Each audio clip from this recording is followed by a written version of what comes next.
باللہ من الشیطان اللعین الرجیم بسم اللہ الرحمن الرحیم الحمد للہ الذی جعل لیلۃ القدر خیرا من الف شہر والشکر للہ الذی جعلنا من اہل لیلۃ القدر والصلاۃ والسلام علی معدن فیوزات لیلۃ القدر محمد المبعوث صلوات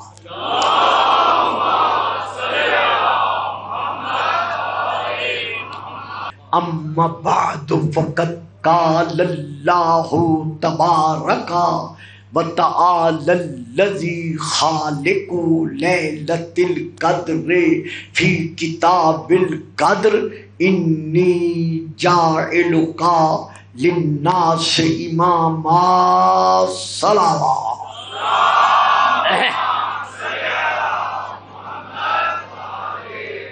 بان علم و معرفت و محبت و مودت حضرت علامہ آیت اللہ مقدس اردبیلی صاحب نے اپنی کتب میں یہ تحریر فرمایا ہے کہ حضرت امام آخر الزمان علیہ السلام کے پیچھے کھڑے ہو کر صرف جناب عیسیٰ ہی نماز نہیں پڑھیں گے،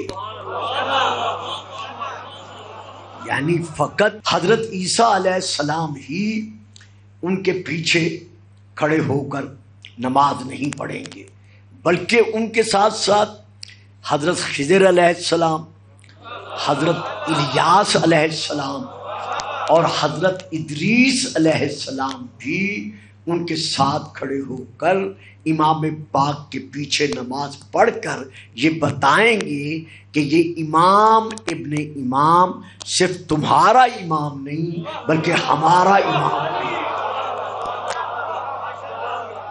اور حضرت آیت اللہ قزوینی مرحوم و مغفور نے اپنی کتاب الامام من المہد المہدی من المہد الی اللحد میں یہ تحریر فرمایا ہے کہ اسی طرح حضرت عیسیٰ علیہ السلام بھی امام پاک کی بیعت کریں گے، اور صرف بیعت کریں گے نہیں بلکہ اعلان کریں گے کہ لوگوں میں عیسیٰ بے شک روح اللہ ہوں، لیکن میں نے کسی معمولی ہاتھ پر بیعت نہیں کی بلکہ یہ ہاتھ ید اللہ ہی ہاتھ۔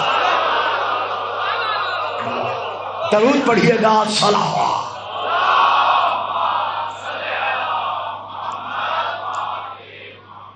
اب یہاں پر حضرت علی علیہ السلام کے خطبے کے چند ایک کلمات ہیں جو میں ادا کر کے پھر آگے بڑھنا چاہتا ہوں۔ اس میں حضرت علی علیہ السلام نے بھی یہی ارشاد فرمایا ہے، انا لسان اللہ الناطق، میں اللہ کی منہ بولتی زبان ہوں، وحجت اللہ علی خلقہ، اور اللہ کی تمام مخلوق سے میں اللہ کو اللہ منوانے کی دلیل ہوں۔ اور اس کے بعد فرماتے ہیں انا ید اللہ القوی، میں اللہ کا وہ ہاتھ ہوں جس کی قوت میں کبھی فرق نہیں آ سکتا۔ اب مجھے اسی پہلو کو لینا ہے کہ ہم پر سب سے بڑا اعتراض جو ہے وہ یہ ہو رہا ہے کہ شیعہ حضرات اپنے ہر امام کو ید اللہ عین اللہ وجہ اللہ تسلیم کرتے چلے آ رہے ہیں، تو اس سے مراد یہی نہیں کہ شیعہ حضرات در پردہ اپنے آئمہ کو اور بالخصوص علی کو اللہ تسلیم کرتے ہیں۔ سب سے پہلے ہمیں یہ دیکھنا پڑے گا کہ لفظ ید اللہ کے معنی کیا ہے۔ توجہ فرمائیے آپ صاحبان، کیونکہ ہر لفظ اپنے دامن میں دو معنی رکھتا ہے، ایک معنی حقیقی ہوتا ہے اور ایک معنی مجازی ہوتا ہے۔ مثلا میں ہوٹل سے چلا، یہاں تک پہنچتے پہنچتے جو ٹائم لگ گیا تو میں نے نصیر شاہ صاحب سے کہا کہ بیٹا آج تو بہت ٹائم لگ رہا ہے، تو خیر جیسے ہی منہاج الحسین سینٹر قریب آیا مجھے کہنے لگے قبلہ اتنے لیٹ نہیں ہوئے، منٹ 2 منٹ لیٹ ہوئے، وہ دیکھیے منہاج الحسین آ گیا۔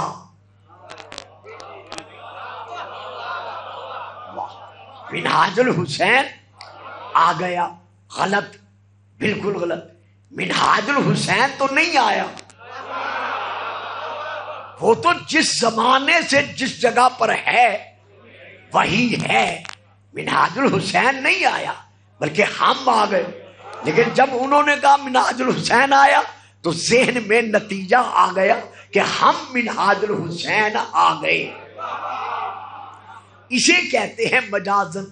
مثلا میں نے بچے سے کہا پانی دو، اس نے مجھے پانی دیا، میں نے تھوڑا سا پانی پیا، بعد میں پلٹا دی بوتل۔ آپ میں سے کسی نے پوچھا گلفام صاحب پانی پی لیا؟ میں نے کہا ہاں، میں نے بوتل پی لی، حالانکہ بوتل تو نہیں پی جاتی، پیا تو بوتل کا مظروف جاتا ہے، یعنی جو اس میں پانی ہے یا جو کچھ ہے وہ پیا جاتا ہے۔ تو جیسے میں نے کہا بوتل پی لی تو کہنے والے نے سمجھ لیا کہ پانی پی لیا۔ تو اسی طرح ہر لفظ اپنے دامن میں دو معانی رکھتا ہے، ایک معنی حقیقی، ایک معنی مجازی۔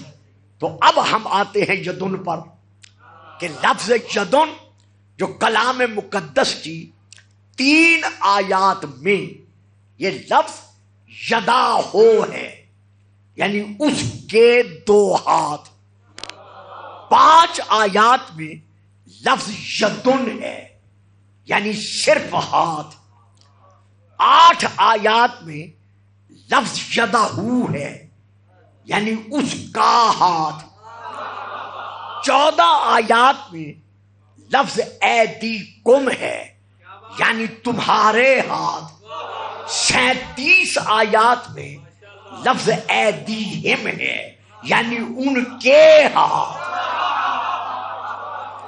توجہ فرمائیے آپ صاحبان، ذرا درود پڑھیے گا، صلوات، مہربانی صاحب۔ باقی آیات میں ضمائر منفصلہ اور ضمائر متصلہ کے ساتھ لفظ یدن کلام مقدس میں موجود ہے، لیکن لفظ کے معنی وہی، ایک حقیقی ہے ایک مجازی ہے۔ اب پہلے میں حقیقی معنی کے متعلق عرض کرتا ہوں قرآن سے، پھر میں انشاءاللہ آگے بڑھتا ہوں۔ ارشاد خداوندی ہے سورہ نمبر 33 احزاب میں، ما کان محمد ابا احد من رجالکم، کہ محمد تمہارے مردوں میں سے کسی کا بھی باپ نہیں ہے۔ تو اب آیت نے بتا دیا، اب ان کا معنی ہے باپ، کہ محمد تمہارے مردوں میں سے کسی کا باپ نہیں، یعنی جو تمہارے ہیں ان کا باپ نہیں، تمہارے مردوں میں سے کسی کا باپ نہیں۔ لیکن اب پھر ہم ایک اور آیت پڑھتے ہیں سورہ النساء کی، یعنی امتیوں کو منع کر دیا گیا کہ خبردار کبھی اپنے امتی ہونے پر ناز کرتے ہوئے یہ نہ کہہ دینا کہ محمد ہمارا باپ ہے، نہیں، تمہارے مردوں میں سے کسی کا باپ نہیں۔ لیکن اس کا یہ مقصد نہیں کہ وہ کسی کا باپ ہی نہیں ہے، نہ۔ اب سورہ النساء کی آیت ہے کہ میرے حبیب ان نصارہ سے کہہ دو فَقُلْ تَعَالَوْا نَتْلُ ابناءنا واسا واسا فقل تعالوا ندعو ابناءنا وابناءکم، ان سے کہہ دو کہ آؤ ہم اپنے بیٹے بلاتے ہیں، تم اپنے بیٹے بلاؤ۔ تو آیت نے بتا دیا نا اپنوں کا باپ ہے۔ میں بڑے عرصے سے چند ایک اس موضوع پر آ کر کلمات ادا کرتا چلا آ رہا ہوں زندگی میں، اور میرے سامعین اچھی طرح جانتے ہیں کہ محمد تمہارے مردوں میں سے کسی کا باپ نہیں، لیکن اپنوں کا باپ ہے۔ کیا مقصد؟ یعنی زکوٰۃ والوں کا باپ نہیں۔ واہ صاحب واہ صاحب، یعنی محمد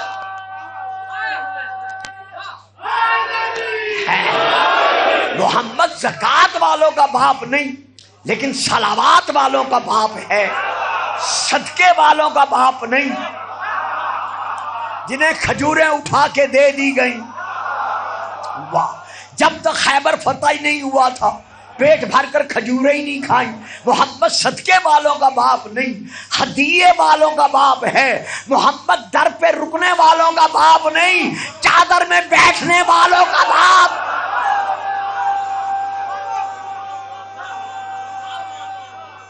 بڑی جیو، سلامت رہو۔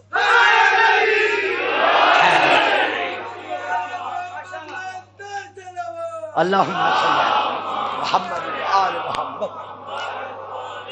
حضور ایک فکرہ دینا چاہتا ہوں جس کے لیے بڑی توجہ چاہتا ہوں۔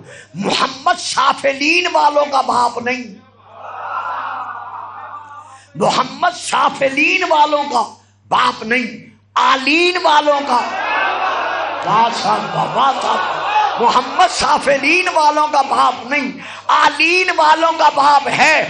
محمد شجرۃ الخبیثہ والوں کا باپ نہیں،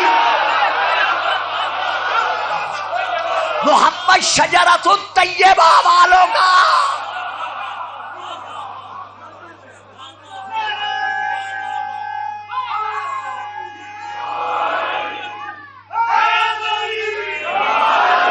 سبحان اللہ، درود۔ اب یہاں پر ہم ذرا اور آگے بڑھتے ہیں، اور ہم یہاں دیکھتے ہیں کہ رسول پاک کے متعلق ہم حدیث کی طرف اسی ابن کو مد نظر رکھتے ہوئے رجوع کر رہے ہیں، تاکہ حقیقت اور مجاز کا معنی ہم پر واضح ہو سکے۔ پہلے میں نے قرآن سے حقیقی معنی کو بیان کیا ہے، اب ہم مجازی معنی کی طرف بڑھتے ہیں۔ پہلی کتاب کا نام ہے ترمذی شریف، دوسری کتاب کا نام ہے ابن ماجہ، تیسری کتاب کا نام ہے مفردات راغب اصفہانی، جس کا دوسرا نام اصل میں ہے مفردات القرآن، چوتھی کتاب کا نام ہے مستدرک للحاکم۔ میں ان چاروں کتابوں سے لے کر یہ حدیث پڑھ رہا ہوں، ان میں ایک بھی میں نے شیعہ کتاب کا حوالہ نہیں دیا۔ ان میں درج ہے کہ رسول پاک نے علی کی طرف دیکھا، قال صلی اللہ علیہ وآلہ وسلم یا علیو انا وانتا ابوا ہذہ الامہ۔ واہ صاحب، جو سمجھ گئے ہیں وہ ذرا ساتھ دیں، میں ابھی ترجمہ عرض کرتا ہوں کہ اے علی، تو اور میں اس امت کے روحانی اور ایمانی باپ ہیں، حقیقی باپ نہیں۔ اب یہاں معنی آ گیا مجاز کا کہ میں اور تو اس امت کے ایمانی اور روحانی باپ ہیں۔ اب کون کون امت میں شامل ہے یہ بیان کرنے کی ضرورت نہیں ہے، آپ سب جانتے ہیں۔ لِیَکُونَ لِلْعَالَمِینَ نَذِیرًا، جس جس کا وہ نبی ہے، آپ جو وہ جلی ہے، جس جس کا وہ رب ہے، اسی کا یہ نبی ہے۔ تو جس جس کا نبی ہے وہ رسول کا امتی ہے، تو جس جس کا محمد روحانی باپ ہے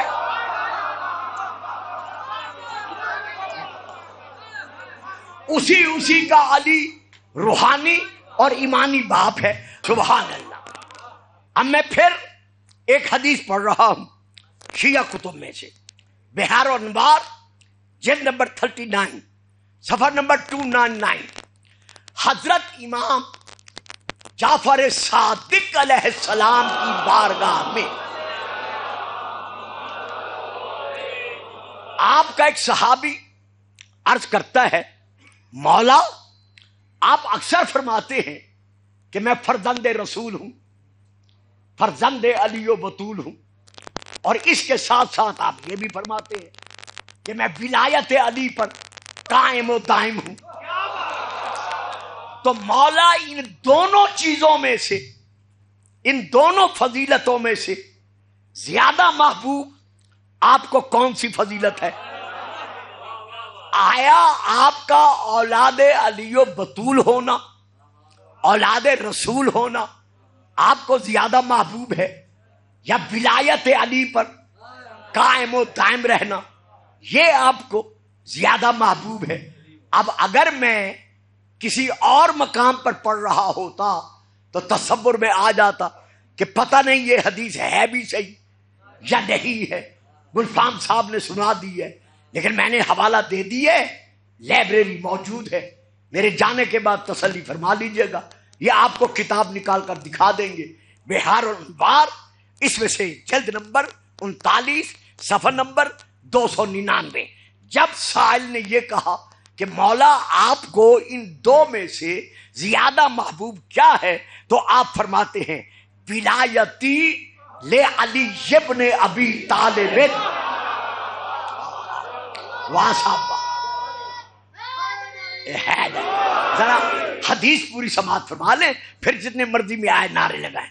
ولایتی لے علی ابن ابی طالب احب الیہ من ولادتی من ہو، میرا علی و بطول کی اولاد میں ہونے سے نسبت زیادہ مجھے محبوب ہے علی ابن ابی طالب کی ولایت پر قائم رہنا، یعنی علی کا مولائی ہونا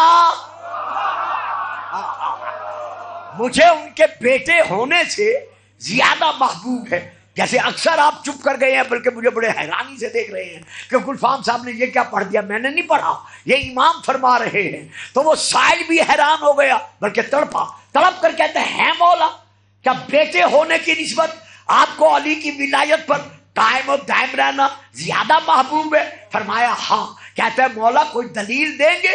اس کی دلیل کیا ہے؟ فرمایا سن، یہ دلیل اس کی یہ ہے جو میں تجھے دے رہا ہوں، لے انا ولایتی لے علی ابن ابی طالب فرضن۔ اللہ کرے ترجمے سے پہلے آپ لے لیں، لے انا ولایتی لے علی ابن ابی طالب فرضن وولادتی من ہو فضل، میرا علی کا اور بطول کی رسول کی اولاد میں سے ہونا یہ اللہ کا مجھ پر احسان ہے، اور ولایت علی پر رہتے ہوئے مولائی ہونا یہ مجھ پر واجب۔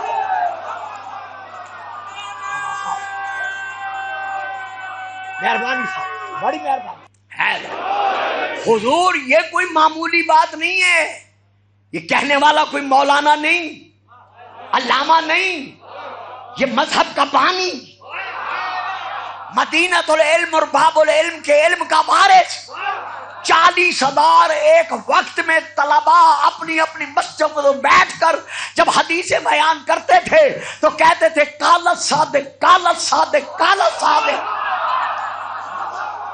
دو معانی ہر لفظ کے ہیں، اللہم صلی علی محمد وآل محمد وعجل فرجہم۔ لفظ کے دو معنی، ایک حقیقی اور ایک مجازی۔ تو یدن کے بھی ایک حقیقی معنی ہے، یہ ہاتھ، ظاہری ہاتھ، یہ 4 انگلیاں، ایک تھم، یہ کف دست، یہ پشت ہتھیلی، یہ رگیں، ان میں خون، ان میں گوشت، یہ ہے ظاہری ہاتھ، حقیقی معنی۔ مجازی معنی کے لیے جب ہم لغت کی طرف رجوع کرتے ہیں تو 8 معانی با اعتبار لغت لفظ یدن کے موجود ہیں۔ آج کی تقریر میں زیادہ سے زیادہ 2 معانی یا حد 3 معانی بیان ہو سکیں گے، اول تو دو ہی، یا شاید تیسرے کی طرف میں رجوع کر سکوں۔ تو اب لفظ یدن کا ہم پہلا معنی دیکھتے ہیں کہ پہلا معنی لفظ یدن کا کیا ہے۔ تو جب ہم اس کی طرف رجوع کرتے ہیں تو کتاب کا نام ہے التحقیق فی القرآن الکریم، جلد نمبر 14، میں وہاں سے لے کر پڑھ رہا ہوں۔ اس میں یہ درج ہے کہ اس کا معنی ہے، پہلا معنی ہے النعمت۔ یدن کا پہلا معنی ہے النعمت۔ بچوں چپ کر گئے ہو نا، رات دن پڑھتے ہو نا انعمت علیہم۔ میں آپ کی خاموشی پر میں نے فکر کہا ہے، پڑھتے ہو نا ہمیں ان پر، ان کے راستے پر قائم رکھ جو انعام والے ہیں۔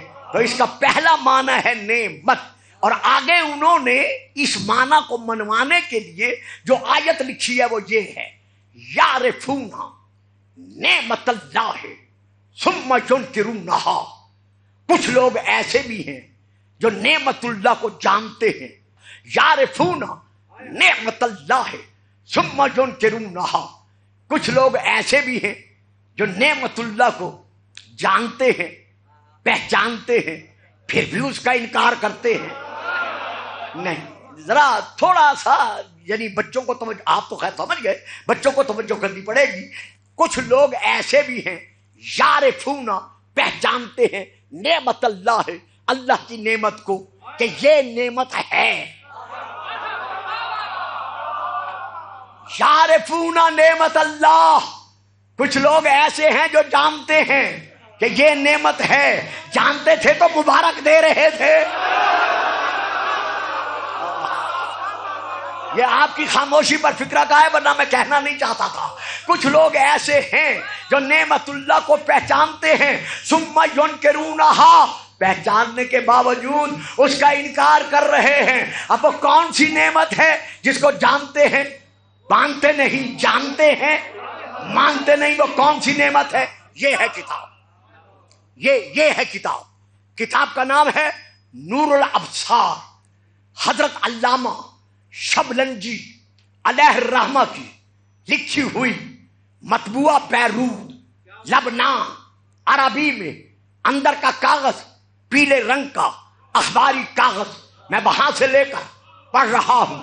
وہ لکھتے ہیں کہ جب رسول خدا نے میدان غدیر میں دکھا دیا کہ یہ نعمت اللہ ہے، واہ صاحب واہ صاحب، جب رسول نے میدان غدیر میں دکھا دیا کہ یہ نعمت اللہ ہے، تو 3 دن کے بعد حارث بن نعمان فہری مدینے میں رسول کی مسجد میں پہنچا، آ کر عرض کرنے لگا، یا محمد، آپ نے کہا پڑھو لا الہ الا اللہ، بت توڑ دو، ہم نے پڑھ لیا۔ آپ نے کہا میری رسالت کا اقرار کرو، ہم نے محمد الرسول اللہ پڑھ دیا۔ آپ نے کہا نمازیں پڑھو، ہم نے وہ بھی پڑھنی شروع کر دی۔ آپ نے کہا بچت میں سے زکوٰۃ دو، ہم نے وہ بھی دینی شروع کر دی۔ آپ نے کہا حج پڑھو، ہم نے حج بھی پڑھ لیا۔ آپ نے کہا میدان جہاد میں لڑنے کے لیے چلو، ہم نے وہ بھی قبول کر دیا۔ کیا اتنی باتوں پر راضی نہیں ہوا جو آپ اپنے بھائی کو بھی مسلط کر دیا؟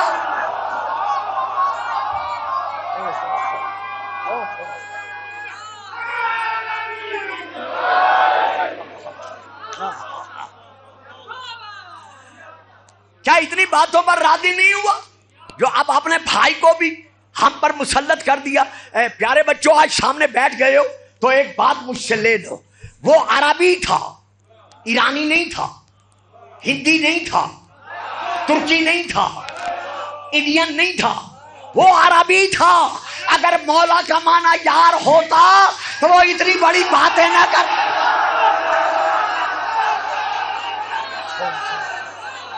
اس کی اپنی مادری زبان تھی، وہ معانی کی حقائق سے واقف تھا، اسی لیے کہتا ہے محمد، یہ جو تو نے مولایت علی کا اعلان کیا ہے، من کا یا من اللہ، یہ تیری طرف سے ہے یا اللہ کی طرف سے ہے؟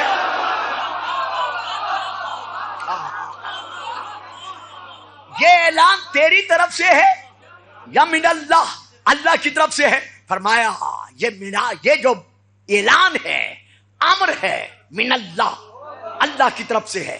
والسفیر جبرائیل، اور اس امر کا لانے والا جو ہے وہ جبرائیل ہے، اور اس امر کو پہنچانے والا جو ہے وہ یہ محمد الرسول اللہ ہے، یہ اللہ کی طرف سے ہے۔ کہتے ہیں اللہ کی طرف سے ہے؟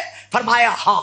اب اس نے منہ پھیرا، رسول سے منہ پھیر کر جو اپنی اونٹنی ناکا اس نے دروازہ مسجد پر بٹھائی تھی اس کی طرف چلا۔ 3 آدمی اس کے ساتھ اور بھی تھے، آج نہیں پڑھتا پھر کبھی پڑھوں گا، تو اس کے ساتھ چلا۔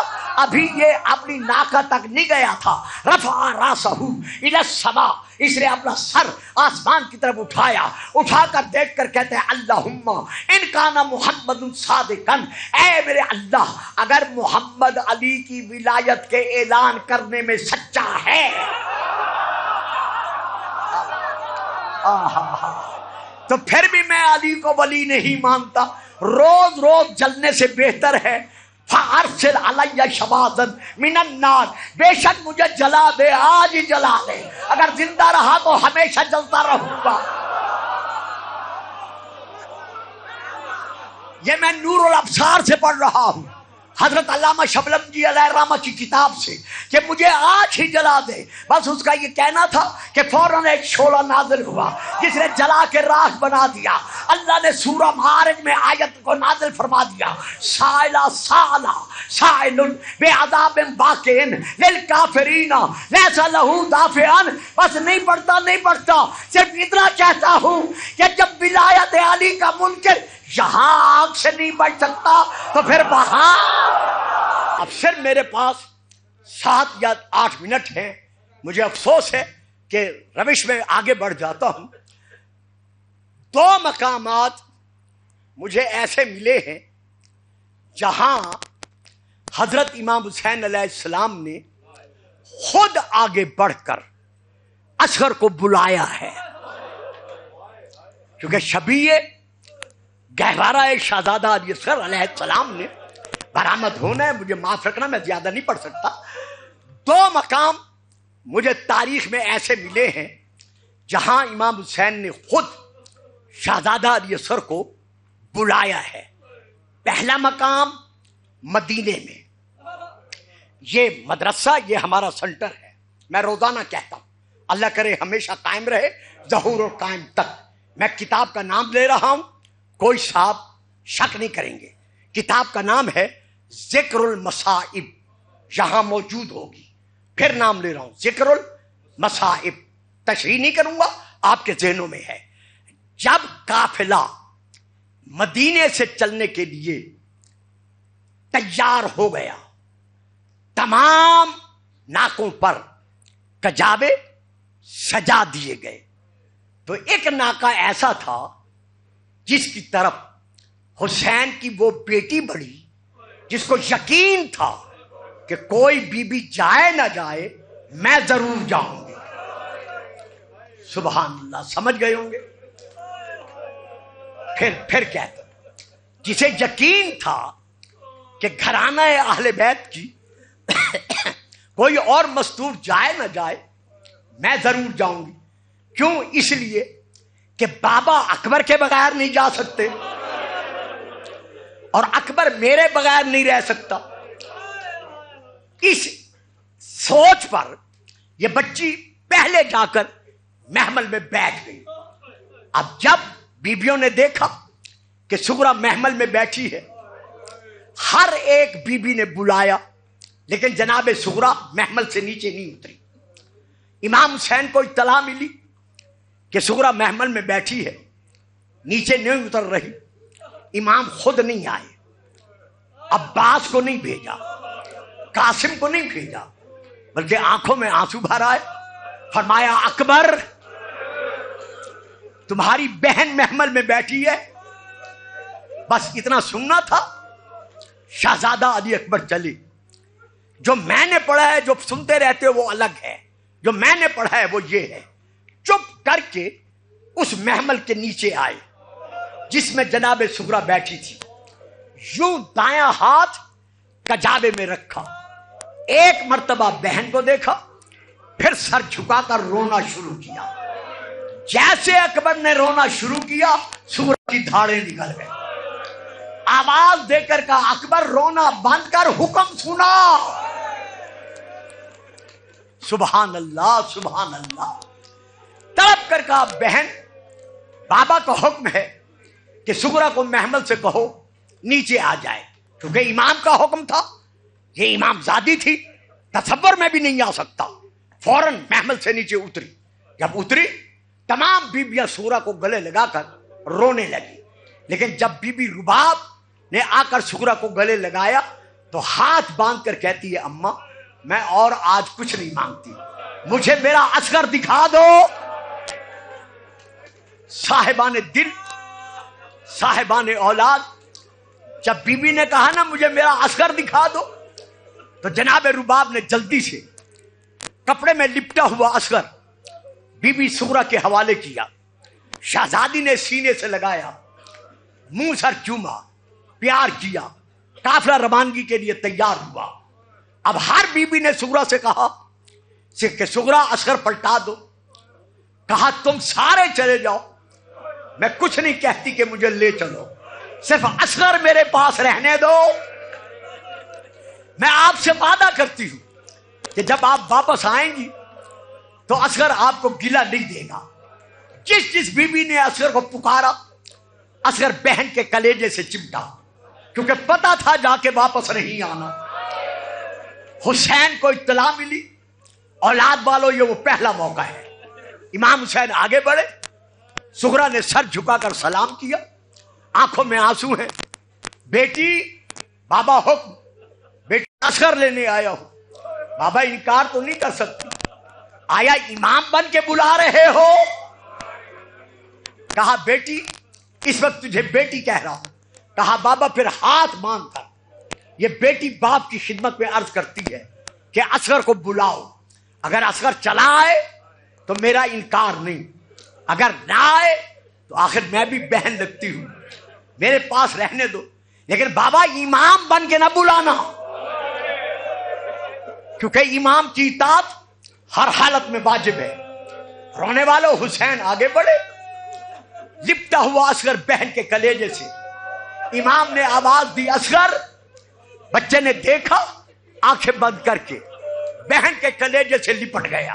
شاید اصغر کو معلوم تھا کہ آج کے بعد بہن کی گودی نہیں مل سکے گی۔ ادھر اصغر لپٹا، ادھر حسین آگے بڑھے، اصغر کے کان پر منہ رکھ کر، کتاب کا نام ذکر المصائب، منہ رکھ کر حسین نے کچھ کہا، ابھی کہا ہی تھا کہ اصغر نے تڑپ کر بہن کی گودی کو چھوڑا۔ اب سغرا نے ہاتھ باندھ کر کہا کہ بابا میں یہ نہیں کہتی کہ اصغر مجھے پلٹا دو، مجھے اتنا بتاؤ کیا کہا ہے جو اصغر نے میری گودی کو چھوڑ دیا ہے؟ کہا بیٹی میں نے کہا اصغر تو یہاں مدینے میں بہن کے پاس رہنا چاہتا ہے، ہائے کربلا۔ مرحبا مرحبا مرحبا، سیدہ دعائیں دے رہی ہے۔ یہ ہے پہلا موقع۔ دوسرا موقع، حسین نے جب کربلا میں یہ استغاثہ بلند کیا تھا، حل من ناصر ینصرنا، ہے کوئی ایسا جو ہم غریبوں کی مدد کرے؟ جس نے جواب دیا، یہ بڑا وسیع موضوع ہے، یہ اتنے میں جناب فضہ خیمے کے دروازے سے آئی۔ خیمے کے دروازے سے چادر سے حسین کو اشارہ کیا کہ زہرا کا لال ایک مرتبہ پھر خیمے میں آؤ۔ اب جو امام خیمے کے دروازے پر آئے، آگے سیدہ زینب بڑھی، بہن خیر ہے، مجھے آپ نے بلا لیا ہے۔ کہا بھیا نہ بلاتی، لیکن کیا کروں، جب سے آپ نے مدد کے لیے استغاثہ بلند کیا ہے، آؤ ذرا دیکھو، اصغر آرام نہیں کر رہا، بلکہ اصغر اپنے جھولے میں تڑپ رہا ہے۔ اب حسین آگے بڑھے، بڑھ کر تڑپتے ہوئے اصغر کو دیکھا۔ یہ دوسرا موقع ہے۔ جس بوبی نے اصغر کو بلایا تھا، اصغر کسی کے پاس نہیں گیا، یہ دوسرا موقع ہے۔ ادھر امام نے بلایا، ہمک کر اصغر حسین کے ہاتھوں پہ آیا۔ بس میں تفصیل نہیں پڑھتا، جب حسین کے ہاتھوں پر آیا کہا بیٹا ہر بیوی کو اشاروں اشاروں میں آخری سلام کر لو. اصغر نے آخری سلام کیا. حسین لے کے چلے یا خیمے کے دروازے پر دیکھا اصغر کی ماں بی بی ام رباب سر جھکا کر رو رہی ہے.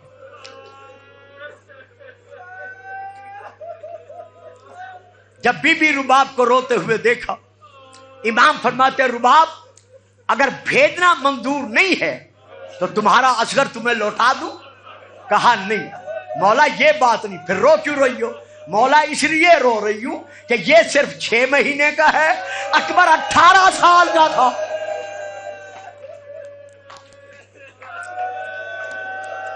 رو لو جناب بطول کو پرسہ دے لو. یہ صرف 6 مہینے کا ہے، عباس 32 سال کا تھا. یہ صرف 6 مہینے کا ہے، قاسم 13 سال کا تھا. اللہ جانے میرا بیٹا کس طرح شہادت قبول کرے گا. مرحبا مرحبا مرحبا. حسین نے اصغر کو لیا. مولا اجازت ہے بیٹے کی پیشانی چوم لوں، خشک لبوں کا بوسہ لے لوں. رباب سوچ کے لینا، آج کے بعد بوسہ لینا نصیب نہیں ہوگا. اولاد والو بی بی جھکی، بوسہ لیا. حسین چلے، بس 2-4 جملے ختم. مولا آپ کو مصحف پھیرائیں. بوسہ لیا، اصغر کو حسین لے کر چلے. جب چلے میدان میں پہنچے. اب اصغر کے لیے حسین نے پانی کیسے طلب کیا میں نے کبھی تفصیل نہیں پڑھی. آج میرا خیال تھا میں بڑی شہادت انشاءاللہ تفصیل سے پڑھوں گا، لیکن فضائل میں میں بہت آگے بڑھ گیا. امام لائے، اصغر کے چہرے سے پردہ ہٹایا، آواز دے کر کہا شامیو، کوفیو، یزیدیو، تمہاری نگاہ میں اگر کسی قسم کی خطا ہے تو میرے متعلق ہے، یہ تو 6 مہینے کا ہے.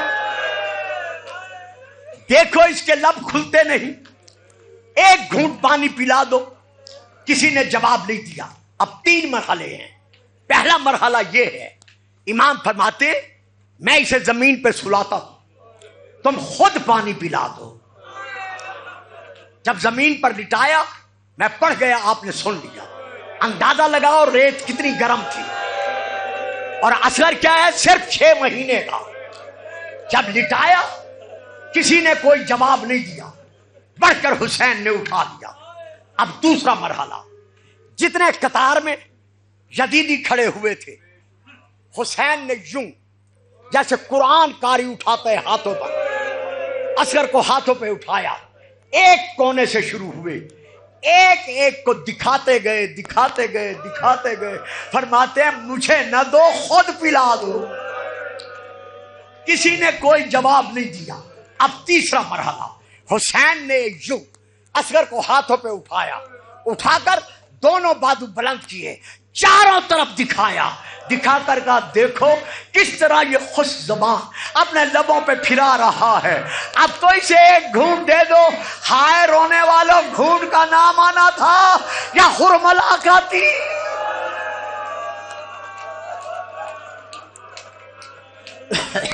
بس بیٹا بس. شاباش. یہی غریبوں کے غم میں رونے کا حق ہے جو آپ ادا کر رہے ہیں.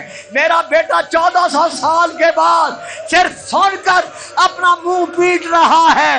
مجھے بتاؤ، جو دروازے سے بی بی رباب دیکھ رہی تھی، سکینہ دیکھ رہی تھی. مرحبا. بس 2 کلمے اور سن لو، بس میں مصائب ختم کر رہا ہوں. حرملہ نے 3 نوکوں والا تیر چھوڑا. علماء نے لکھا ہے کہ یہ تیر میدان جنگ میں سواروں پر نہیں چلایا جاتا تھا بلکہ جانوروں پر چلایا جاتا تھا. اور جہاں تیر لگتا تھا، یار اب بھی میں پڑھوں، اب بھی آپ سن کر روئیں گے. 6 مہینے کا پھول گجا، ہائے حسین، ہائے رباب، ہے حسین. 6 مہینے کا اصغر گجا. 3 نوکوں والا تیر زہر میں بجھا ہوا اس نے چھوڑا. اللہ اکبر.